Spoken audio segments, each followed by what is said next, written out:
Olá pessoal, tudo bem? Aqui é Fábio Pirajá, esse é o Memória Capixaba, estamos juntos aqui mais uma vez, falando sobre a história, né, do Espírito Santo, aspectos interessantes sobre a nossa história desde 1500, né, desde o descobrimento do Brasil, ainda falando sobre personagens que são históricos, são importantes, personagens anônimos, histórias interessantes de pessoas comuns como nós, né? O dia a dia do capixaba desde 1535.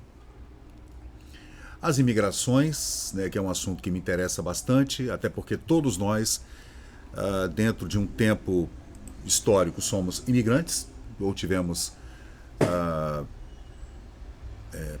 personagens da nossa genealogia que migraram ou emigraram. Então, nesse ponto, a gente tem que tomar algum cuidado quando a gente fala nessas nuances, né, de sociais e políticas dentro desse contexto geopolítico atual, quando se fala muito sobre a imigração, esse último atentado que aconteceu agora nos Estados Unidos, o atentado na Inglaterra, atentado na Alemanha, esses atentados que envolvem radicais muçulmanos, né, que não tem nada a ver com a religião muçulmana, né, muito pelo contrário. A gente que conhece um pouquinho de religião, a gente consegue ler o Corão e a gente vê aqueles poemas lindos do Corão, toda aquela filosofia, aquelas leis, né, que estão ali para quem segue a religião muçulmana. E também outras religiões, existem radicais em todas as religiões, né, gente? Radicais islâmicos, radicais judeus, radicais católicos, em todo lugar existe radical, né? Então a gente tem que ter muito cuidado na hora de avaliar esse radicalismo religioso e até que ponto ele se mescla com a questão da imigração. Então, né, é muito difícil, né? É muito difícil. A gente ouve aquelas histórias de que a Rússia, por exemplo, Vladimir Putin, tem feito o financiamento de imigração para a região da Polônia, daqueles países escandinavos ali. Tem financiado imigrações para desestabilizar os governos. Então, a gente não sabe, né? É complexo demais. E esses últimos acontecimentos que a gente tem visto aí tem deixado a gente novamente numa encruzilhada com relação a essas políticas de imigração. Com a vitória do Donald Trump agora, a gente vai ver mudar alguma coisa de forma um pouco mais abrupta, né? A gente vai ver essa questão da imigração, especialmente ali no México. Não sei como é que vai ser essa nova política, né, do Trump, mas eu acredito que ele vai fazer aquela coisa de fechar novamente os Estados Unidos em todos os aspectos, né, não se meter mais em coisa nenhuma, vai ficar só de longe diplomaticamente agindo, né, na Europa, aqui nas Américas e lá no mundo muçulmano também, no mundo, digamos, no Oriente, né, no Oriente Médio, Oriente Próximo, né. Vamos ver o que vai acontecer. Falando em imigração e números dessas imigrações, né, eu trouxe aqui para vocês novamente um vídeo hoje só para falar sobre a população do Espírito Santo e do Brasil, desde os primeiros registros, né, as primeiras pesquisas, que não faço nem ideia de como é que era feito isso, né, gente, lá no século XVIII, século XVII, como era feito esse censo, né, é difícil. Claro que havia documentação, vasta documentação, mas não é como hoje, né? Hoje a coisa está muito mais fácil de fazer por conta de toda essa tecnologia, né? Mas eu tenho aqui esse primeiro mapa que está no jornal chamado O Jornal do Rio de Janeiro, publicado em 7 de setembro de 1951, que trata da população do Espírito Santo e essa evolução histórica baseado em várias fontes, né? A gente está vendo aí o nome das fontes, né? A matéria ela chama-se Notas Avulsas sobre a População do Espírito Santo. Quem assina é Túlio Hostílio Montenegro, falando aqui sobre a população do Espírito Santo em 1750, mais ou menos, que era 2.500 habitantes. Em 1810, 24 mil habitantes.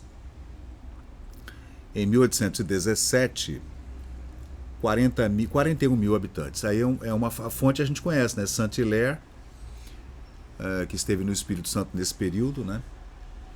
Aí tem o Rubim, que ele fala ali, foi o presidente da província, né? Em 1817, o Espírito Santo tinha aproximadamente 25 mil habitantes. Aí tem um problema, né? Duas fontes diferentes que dão uma diferença de 20 mil habitantes, né? O Saint-Hilaire e o Rubim, Francisco Rubim, dando números muito diferentes da população do Espírito Santo no mesmo ano, né? Em 1834, 40 mil habitantes, eu confio mais nesse número, né? Em 1840, 72 mil habitantes. Aí tem uma fonte aqui chamada Itapemirim, que eu não entendi bem, né? Em 1856, 40 mil habitantes. Você vê, em 1840, Pizarro fala em 73 mil habitantes. E 16 anos depois a população cai para 40 mil. Você vê como é que é complicado? Em 1861, Souza Brasil fala em 70 mil habitantes. Eu confio mais nesse número, né? Excetuando esse número de 40 mil habitantes dessa fonte Itapemirim em 1856. Né? Então, 70 mil habitantes. Aí o Costa Pereira, que também foi presidente da província, em 1862, fala em 60 mil. 70 mil, 60 mil habitantes, dá para a gente entender bem. Já no final do século XIX, aí já começa o censo, né? Aí a gente consegue confiar mais um pouquinho quando é um censo, né, feito, um recenseamento feito pelo Estado, né? Em 1872, 82.137 habitantes, e no ano de 1900, já virando para o século XX, 209 mil habitantes, um outro censo, né?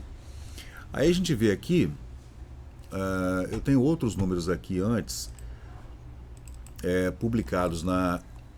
Deixa eu colocar aqui para vocês. Opa, desculpem. Cadê? Aqui. Esse aqui, não tem nada a ver. Aqui a população do Brasil em 1888, né? Em 1888 é uma data importante, uma data bem importante, foi assinada a Lei Áurea, né? E a gente vê aí a população do Brasil nesse período, né? Eis o cálculo feito ultimamente pelo distinto professor Fávila Nunes sobre a população de todo o Império do Brasil em 1808. Aí eu não sei que fontes que ele utilizou, né? Mas vamos confiar. Aí tá ali as províncias, né? Aumento em 16 anos e a população atual. A população do Espírito Santo, então, em 1888, ele registra 121.500 habitantes, em 1888. Aí, a gente vindo para cá, a gente vê aqui em 1888, em 1872, o Espírito Santo tinha 1.872 habitantes, né? 82 mil habitantes, perdão, em 1872. E em 1900 tinha 209 mil. Então, há de se concluir que esse número bate, né? Que no meio do caminho, entre 1872 e 1900, que é 1888, esse número que está aqui, a gente vê 122 mil habitantes, mais ou menos. Então, dá para confiar no censo feito pela província do Espírito Santo nessa época. Até porque o censo era feito por homens livres, homens e mulheres livres e escravos, né? Em 1872, que é o número que a gente está analisando aí. 82, 83 mil habitantes, mais ou menos, nessa época, no Espírito Santo inteiro, né? E, deixa eu ver, o estado mais populoso era o estado de Minas Gerais, né? Tem tudo a ver, né? Nesse período, 1888, Minas tinha 3 milhões de habitantes. O estado é muito grande, tão grande quanto o estado da Bahia, o estado de São Paulo, um estado muito grande, né? Excetuando os estados do norte do Brasil, que nessa época não tinha habitante nenhum lá, né, gente? O norte do Brasil era um deserto verde gigantesco, né? Então, o estado de Minas tinha 3 milhões de habitantes, o estado da Bahia tinha 1 milhão e 800 mil. Por quê? Porque Minas, a gente sabe, é por conta do ouro, das minas, etc.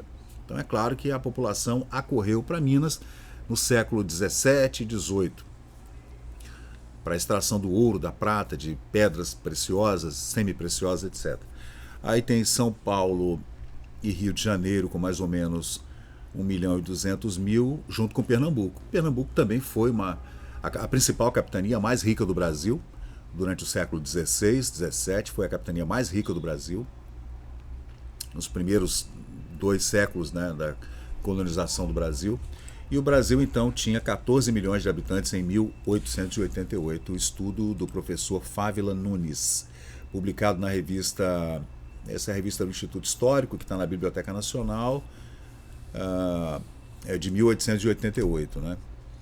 Ainda no mesmo ano, gente, aqui, aceitando como razoável e mais aproximativo o cálculo da população, como acabamos de fazer, resulta que o território das províncias, comparado com a respectiva população, dá o seguinte resultado. O mesmo professor, aí ele faz uma análise entre o número de habitantes com o tamanho do território de cada província, né?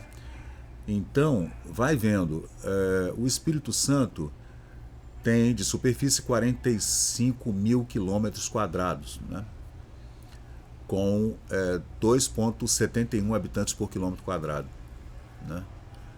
121 mil habitantes, como a gente falou antes, né? Cadê Minas Gerais? Que Minas Gerais é um estado muito grande, né, gente? Minas Gerais... Aí está falando do Amazonas, com 2 milhões de quilômetros quadrados, o Pará, com 1 milhão e 200 mil quilômetros quadrados, né? Mas o Mato Grosso, que são estados enormes, mas não tinham população nenhuma. A gente está falando da região sudeste, né? Bahia, da Bahia até São Paulo, incluindo Minas, Rio, né, Espírito Santo, que eram os lugares onde tinha população maior, né? Minas Gerais, então, tinha 575 mil quilômetros quadrados, números de 1888, né? Então, o Espírito Santo, nessa época, tinha calculado, na época, 45 mil quilômetros quadrados com 2,71 habitantes por quilômetro, né? Números de 1888. Aí aqui é o mesmo número, né? E ali é outra coisa, são faróis, número de faróis que o Brasil tinha na época. Também... cadê os faróis? Está aqui. Isso foi publicado em 1887. O Brasil tem 55 faróis, dos quais um somente fica no interior, né? E o Espírito Santo tinha 2 faróis, né? É o farol da Ilha dos Franceses e o farol de Santa Luzia, né? Em 1887, farol esse inaugurado por Dom Pedro II, né? Aí a gente vem aqui para meados do século XX, com esses dados estatísticos aqui que vocês estão vendo, né? O Espírito Santo nessa época, Vitória, a capital, né? Tinha 54.922 habitantes, a capital do Espírito Santo. Então é só uma curiosidade, né? Lembrando então que o primeiro registro feito pelo historiador Southey em 1749 dá uma população de 2.480 habitantes no Espírito Santo inteiro, né? E no final do século XIX, o censo realizado pela província dá uma população de 209.783 habitantes. Então, pessoal, é isso, né? Esse é o projeto Memória Capixaba. Ele fica aqui no Facebook, onde eu escolhi para colocar todo esse estudo, essa leitura, esses achados que a gente vai, né, buscando e achando e colocando tudo no mesmo lugar. E é claro que a gente tem o canal no YouTube. Se você puder dar uma checada aqui no nosso canal, está aqui o nosso canal no YouTube, é o Memória Capixaba, né? E a gente todo dia está colocando vídeo novo às 10 horas da manhã. Dentro do Memória Capixaba, a gente também faz uma série chamada O Observador. No Observador, a gente comenta fatos do dia a dia, né? Aí, que legal. fatos do dia a dia de Vitória, do Espírito Santo e do Brasil. A gente comenta nesse, né, observador, a gente faz um apanhado das notícias do dia no Brasil e no mundo, né? O que está acontecendo de extraordinário no mundo. De vez em quando eu faço vídeos aqui no canal. De repente eu vou até já começar a fazer isso aí com mais frequência para tratar os assuntos do dia, todos os dias, os assuntos do dia. De repente abrir uma live, né?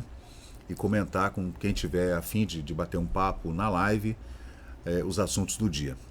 Isso aí é cenas de Vitória nos anos 1980, ali na Avenida da República, né, próximo ao Parque Moscoso. Né, a gente vê aí o movimento de Vitória, os automóveis nos anos 1980. Então valeu, pessoal. Eu sou Fábio Pirajá, esse é o Memória Capixaba. A gente está sempre junto aqui tratando desses assuntos, dos mais variados possíveis, né, para trazer aqui para a nossa reflexão. Então valeu, pessoal. Muito obrigado e até a próxima. E chegamos ao final de mais um vídeo aqui do Memória Capixaba. E se você curtiu o conteúdo, por favor, deixe seu like, compartilhe aqui o nosso canal e inscreva-se para mais novidades. Até a próxima e muito obrigado por participar aqui do Memória Capixaba.